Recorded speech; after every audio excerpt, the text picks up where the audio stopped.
پھر مذہب کو لڑانا،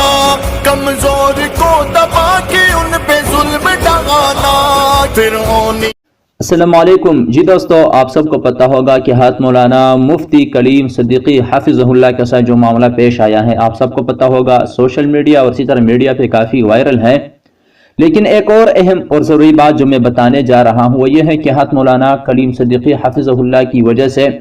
بے شمار لوگ دین اسلام کی طرف آئے، بے شمار لوگوں نے اسلام کو قبول کیا۔ حضرت مولانا کلیم صدیقی حفظہ اللہ کا یہ کام غیروں سے برداشت نہیں ہو رہا، صرف ہندوستان میں نہیں، ہندوستان سے باہر باقی اور ممالک میں بھی حضرت مولانا کلیم صدیقی حفظہ اللہ نے بہت زیادہ دین کا کام کیا ہے،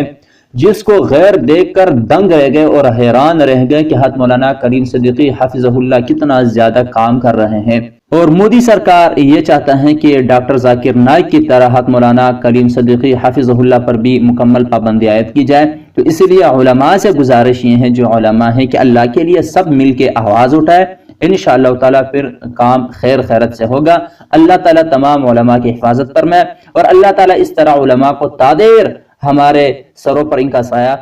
قائم و دائم رکھے۔ والسلام۔